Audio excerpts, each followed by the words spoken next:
ये कानून एक शासक ने, विदेशी शासक ने अपने शासन को बनाए रखने के लिए बनाए हुए कानून थे। एक गुलाम प्रजा को गवर्न करने के लिए बनाए हुए कानून थे। और इसकी जगह अब ये जो कानून आ रहे हैं वो हमारी संविधान की मूल 3 चीजें, व्यक्ति की स्वतंत्रता, मानव के अधिकार और सबके साथ समान व्यवहार, ये 3 सिद्धांतों के आधार पर बनाए जा रहे कानून है। ये इसका मूल परिवर्तन है जो कुछ लोग पहचान नहीं पाए। मान्यवर, इसके साथ साथ राजद्रोह को देशद्रोह में बदलने का काम किया। पहले राजद्रोह की व्याख्या थी, मैं आगे डिटेल में बताऊंगा। राज से मतलब शासन था, भारत नहीं था। किसी भी राज्यकर्ता के खिलाफ कोई भी कुछ बोलता था तो इसके पर अपराध, राजद्रोह का कानून लग जाता था। हमने व्यक्ति की जगह देश को रखा है। व्यक्ति की टीका ये लोकतंत्र का सबसे अच्छा लक्षण है और देश को नुकसान करने वाले को कभी बख्शना नहीं चाहिए, ये दृढ़ता भी इसमें है। राजद्रोह को इतने साल के बाद देशद्रोह में परिवर्तित करने का काम ये कानून करेगा। मान्यवर, कानून में आज इस सदन के सभी सभासदों को गारंटी देना चाहता हूं कि आने वाले 100 साल के टेक्निकल इनोवेशन जितने भी होंगे, इसकी कल्पना कर कर हमारी न्यायिक पद्धति को इससे सुसज्ज करने के लिए सारे प्रोविजन इसी कानून के अंदर कर दिए गए हैं और सारी टेक्नोलॉजी का उपयोग कर कर जल्दी न्याय बने, इसके लिए भी हम आगे बढ़ रहे हैं। मॉब लिंचिंग का प्रावधान भी किया है। एक बार मैं किसी भाषण में चिदम्बरम साहब को सुन रहा था। उन्होंने कहा कि गृह मंत्री की परीक्षा है कि नया कानून लेकर आएंगे तो मॉब लिंचिंग का क्या करेंगे। चिदम्बरम साहब, ना आप हमारी पार्टी को समझे हो, ना हमारे सिद्धांतों को समझे हो। हमारी पार्टी की केवल एक और एक आइडियोलॉजी है, भारत का उत्कर्ष। एकमात्र आइडियोलॉजी पर Bharatiya Janata party. Mob lynching घृणित अपराध है और उसको हम नए कानून में फांसी की सजा का प्रावधान कर इंक्लूड कर रहे हैं। मगर अब मैं आपको पूछना चाहता हूं, आपने भी इस देश में 70 साल में 58 साल शासन किया है, आपने मॉब लिंचिंग को भला अब तक क्यों नहीं लाए थे? हम तो जब बदलाव किए तब लाए। मॉब लिंचिंग शब्द का उपयोग हमें गाली बोलने के लिए तो खूब किया, मगर जब सत्ता में आए तब भूल गए। इस प्रकार के व्यवहार को जनता जानती है, इसीलिए उस ओर बैठे हो और उस ओर से भी सदन के बाहर बैठे हो। मान्यवर, ये जो इनका डबल स्टैंडर्ड है, इसके कारण उनकी पार्टी को आज इतनी सारी दिक्कतें उठानी पड़ी है। मान्यवर, भारतीय नागरिक सुरक्षा संहिता, इसमें पहले सीआरपीसी में 484 धाराएं थी, इसके जगह अब 531 होंगी। 177 धाराओं में बदलाव किया गया है, 9 नए जोड़े गए हैं, 39 नए सबसेक्शन जोड़े गए हैं, 44 नए प्रोविजन और स्पष्टीकरण जोड़े गए हैं, 35 सेक्शन में टाइमलाइन जोड़ी गई है और 14 धाराओं को निरस्त कर हटा दिया गया है। इसी तरह आईपीसी की जगह भारतीय न्याय संहिता में पहले 511 धाराएं थी, इसकी जगह 358 अब रह गई है। 21 नए अपराधों को जोड़ा गया है। 41 अपराधों में कारावास की अवधि को बढ़ाया गया है। 82 अपराधों में जुर्माना बढ़ाया गया है। 25 अपराधों में अनिवार्य न्यूनतम सजा शुरू की गई है। 6 अपराधों को सामुदायिक सेवा का दंड, कम्युनिटी सर्विस का पेनल्टी देने का काम किया गया है और 19 धाराओं को निरस्त कर दिया गया है। और भारतीय साक्ष्य अधिनियम एविडेंस एक्ट को 167 धाराएं थी, इसकी जगह 170 धाराएं बनी हैं। 24 धाराओं में बदलाव किया गया है। 2 नई धाराएं 6 उपधाराएं जोड़ी गई हैं और 6 धाराओं को हटाने का काम भी करा गया है। इस देश में अभी 3 प्रकार की न्याय प्रणाली है। कहीं मेट्रो जज होते हैं, कहीं नहीं होते हैं, कहीं फर्स्ट क्लास मजिस्ट्रेट होते हैं, कहीं नहीं होते हैं। ये कानून पारित होने के बाद कश्मीर से कन्याकुमारी और द्वारिका से लेकर आसाम तक सभी देश में एक ही प्रकार की न्याय प्रणाली होगी और न्याय प्रणाली का में समानता इसी कानून के माध्यम से आएगी। मान्यवर, इसमें डायरेक्टर ऑफ प्रोसिक्यूशन का एक्सटेंशन और उसका महत्व और उसको कंपलसरी करने का काम किया है, क्योंकि न्याय प्रणालिका में किसी निर्दोष को अन्याय हो जाए या तो किसी विक्टिम को न्याय न मिले, दोनों किस्सों में हमारी त्रिस्तरीय न्यायिक व्यवस्था है, उसमें अपील का बड़ा महत्व है। आज अपील का निर्णय वही लोग करते हैं जो वो गलती जो हुई है, मानो विक्टिम को लगता है कि मेरे साथ न्याय नहीं हुआ है, तो वही निर्णय करते हैं अपील करनी या नहीं करनी जिसने ये गलती की है। अब एक स्वतंत्र डायरेक्टर ऑफ प्रोसिक्यूशन हर जिले में भी बनेगा, राज्य स्तर पे भी बनेगा, जो पारदर्शिता के साथ एक केस में अपील करने लायक है या नहीं है उसका निर्णय करेगा। उसमें पुलिस का और प्रोसिक्यूटर का केवल और केवल अभिप्राय होगा, निर्णय एक तटस्थ प्रणाली का होगा जिसको डायरेक्टर ऑफ प्रोसिक्यूशन के नाम से यहां इंट्रोड्यूस किया गया है। पुलिस की अकाउंटेबिलिटी कई सारे मामलों में तय की है, जैसे इस देश की अदालतों में हेबियस ढेर सारी होती है, परिवारजन जाते हैं, हमारे सगा संबंधी कहाँ है हमें मालूम ही नहीं है, पुलिस कहती है हमारे पास नहीं है। अब तय कर दिया है गिरफ्तार व्यक्तियों की सूचना अनिवार्य रूप से हर पुलिस स्टेशन पर रखनी पड़ेगी और एक पुलिस अधिकारी को इसके लिए जिम्मेदार करना पड़ेगा।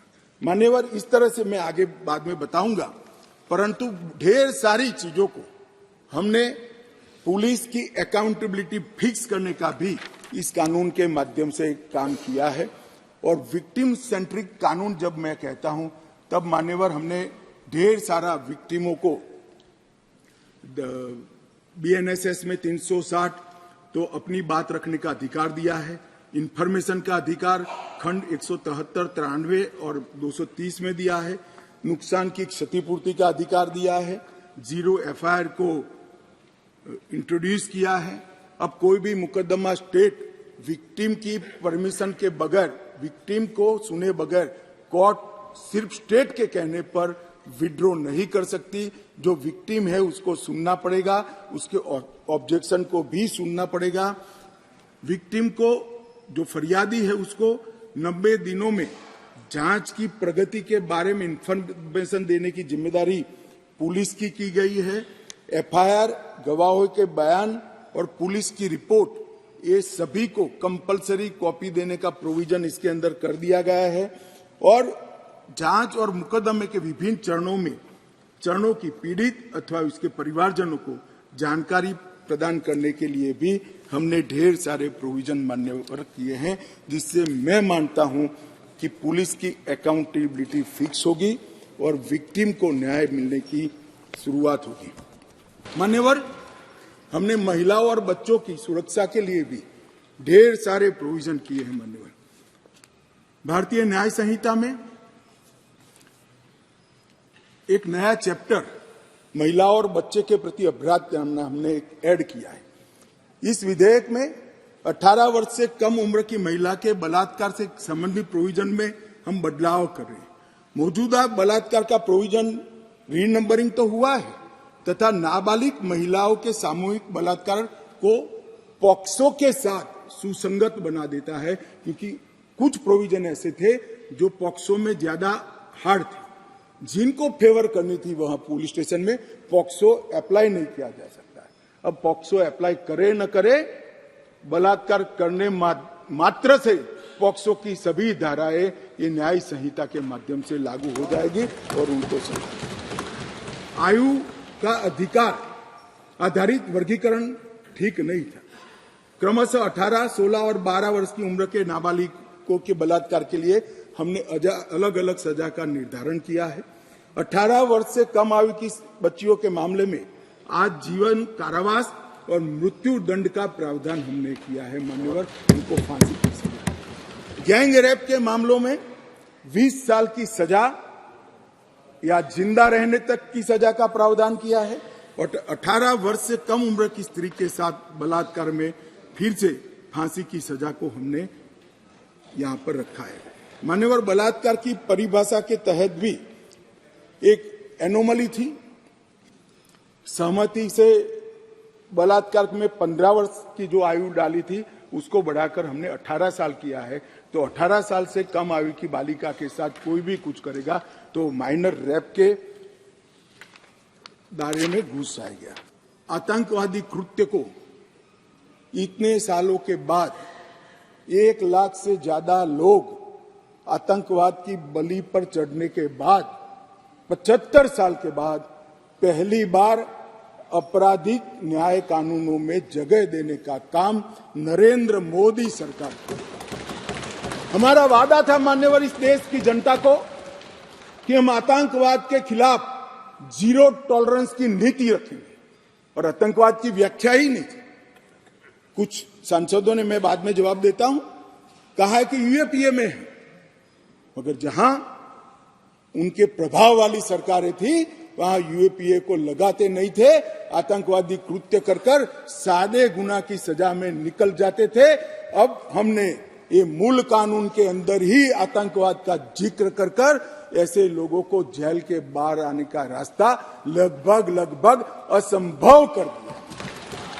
मुझे मालूम है कुछ लोगों को बड़ी तकलीफ हुई, बताया भी है, मैंने भाषण पढ़े हैं।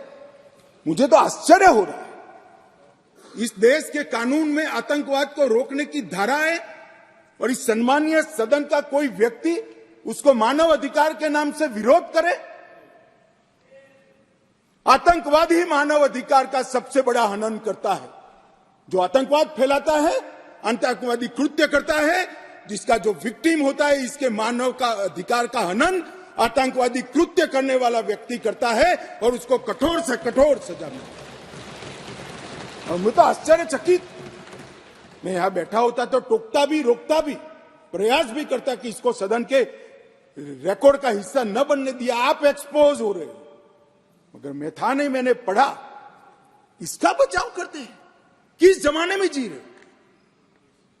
अंग्रेजों का शासन नहीं है, कांग्रेस का शासन नहीं है, ये भारतीय जनता पार्टी और नरेंद्र मोदी का शासन। यहां पर आतंकवाद को बचाने की कोई दलीलें काम में नहीं ली जाएगी, परंतु इसके दुरुपयोग न हो इसके लिए इसकी व्याख्या भी हमने बड़ी स्पष्ट की है। मान्यवर, इसकी व्याख्या की है, क्या की है? जो कोई भारत की एकता, अखंडता, संप्रभुता, सुरक्षा और आर्थिक सुरक्षा की प्रभुता को खतरे में डालता है और किसी भी वर्ग में आतंक फैलाने का प्रयास करता है, आइदर और साइड से, उसको आतंकवादी घटना कहा जाएगा। उसका विवरण दिया है। डायनामाइट, विस्फोटक पदार्थ, जहरीले गैस, न्यूक्लियर का उपयोग, ऐसी घटनाओं में जब कोई भी मृत्यु होती है तो ये घटना करने वाला आतंकवादी कृत्य में लिप्त माना जाएगा। अब इसमें कहां दुरुपयोग की गुंजाइश है? मगर मन में एक भय पड़ा है मान्यवर, वो भय से ये विरोध जन्म लेता है और मैं तो मानता हूं ये भय तो रहना ही चाहिए, रहना ही चाहिए, रहना ही। जो आतंकवादी कृत्य करते हैं उनके प्रति कोई दया भाव नहीं होना चाहिए। कठोर से कठोर इनके लिए कानून का प्रावधान होना चाहिए और ये नरेंद्र मोदी सरकार का उचित ही निर्णय है कि आतंकवाद के लिए ये कानून में हमने जगह दी है।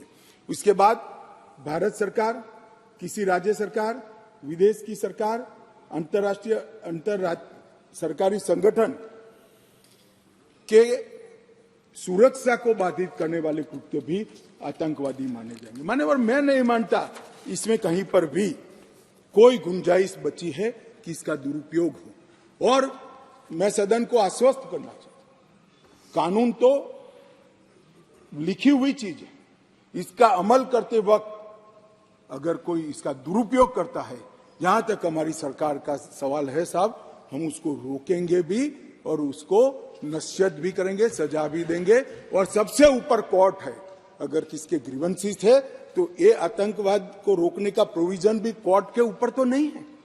धारा लगते ही कोर्ट इसकी मीमांसा करेगी, मगर इसके डर से आतंकवाद को ही न रोका जाए, मैं इस बात से सहमत नहीं हो सकता मान्यवर। मैं सदन से अपील करना चाहता हूं कि इस धारा को जो मोदी सरकार लेकर आई है, आपका समर्थन चाहिए, आशीर्वाद चाहिए और जीरो टॉलरेंस का एक संदेश इस सदन से जाना चाहिए।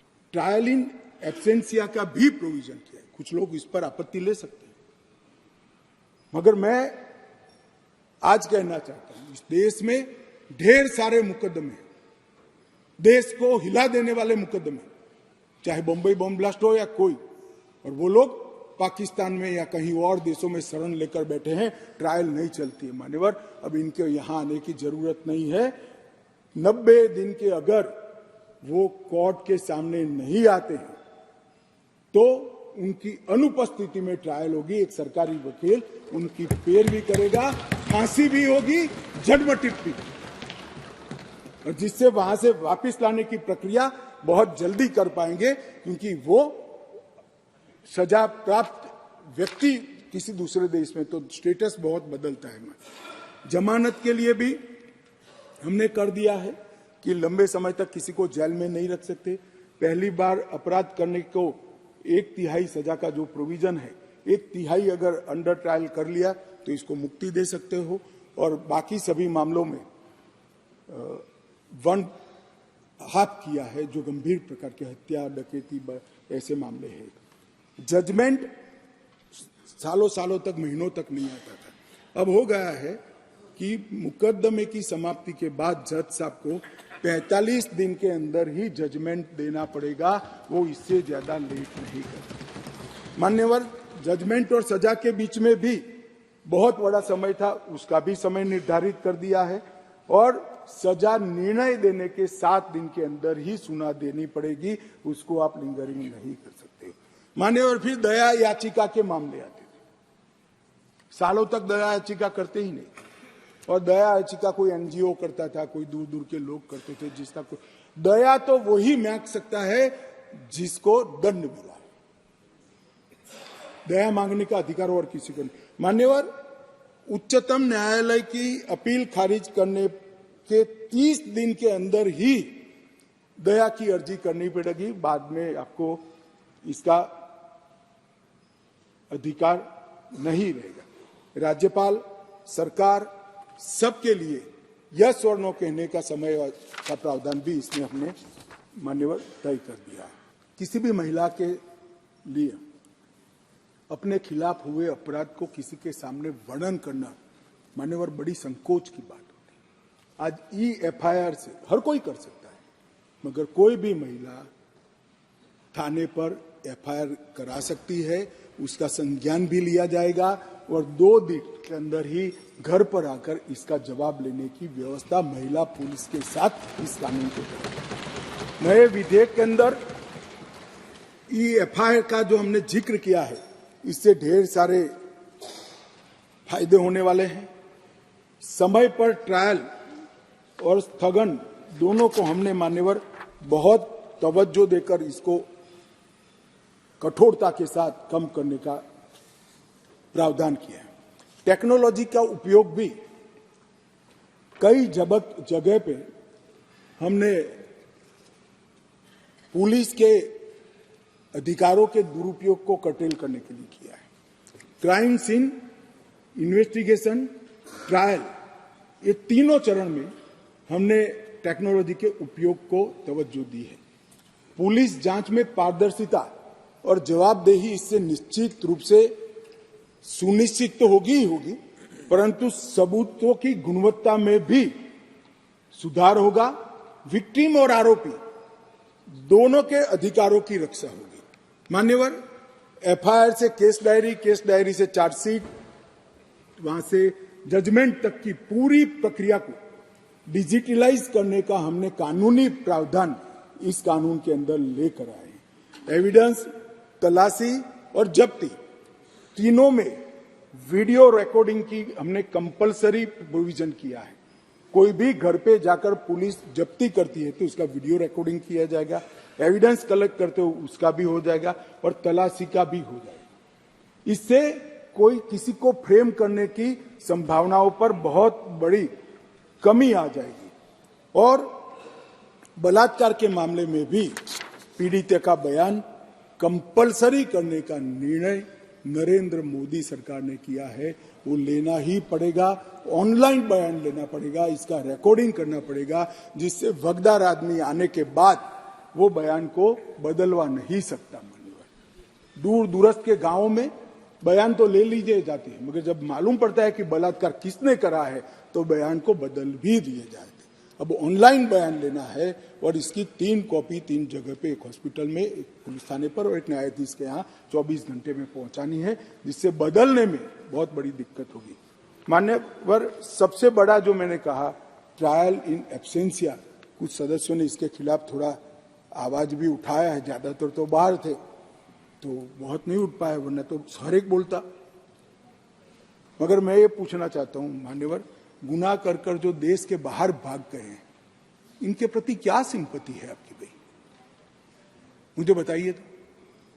सैकड़ों लोग बम धमाके में मार दिए जाते हैं, कश्मीर में आतंकवाद कर कर, पैदल चलकर पाकिस्तान में छुप जाते हैं। क्या इनको सजा करनी चाहिए या नहीं करनी चाहिए? मेरा बहुत साफ क्वेश्चन है। क्या सिंपैथी है आपकी इसकी? अब नहीं बख्शा जाएगा, आप आओ ना आओ, आपको सजा भी होगी और आपकी संपत्ति भी होगी। ये देश ऐसे नहीं चल सकता। और अगर न्याय ही चाहिए तो कानून की शरण में आइए। भारत के संविधान में हर गरीब से गरीब व्यक्ति और हर पीड़ित से पीड़ित व्यक्ति की न्याय की सुविधा है। न्याय मिलेगा, मगर मालूम है न्याय में सजा ही मिलने वाली है, इसलिए आप देश के बाहर भाग जाओगे और ट्रायल नहीं चलेगा। ऐसा अब नहीं चलेगा। मान्यवर, एक आया कि दया की याचिका मामले में थर्ड पार्टी को अधिकार देना चाहिए। मैं बिल्कुल खिलाफ। अगर जिस व्यक्ति ने गुनाह किया है उसको अपने गुनाह का एहसास ही नहीं है, पछतावा ही नहीं है, तो दया शब्द पर इसका कोई अधिकार नहीं है। जिसको गुनाह कर कर अगर पछतावा नहीं होता है उसको दया का कोई अधिकार नहीं है। दया का अधिकार उसी का बनता है जो बाद में बोली हरसिमरत बहन, मैं समझ रहा हूं आप क्या कहना चाहते हैं। दया का अधिकार उसी को बनता है जो अपने कृत्य को से पछतावा करता। कोई व्यक्ति आतंकवादी कृत्य करेगा और जेल में जाएगा और फिर कहेगा कि मैं तो नहीं मांगता, मेरी मन स्वीकारने के लिए तैयार नहीं है, मैंने कृत्य किया, और इस पर दया की जाए, मैं सहमत नहीं हूं साहब। ऐसा कभी नहीं हो सकता।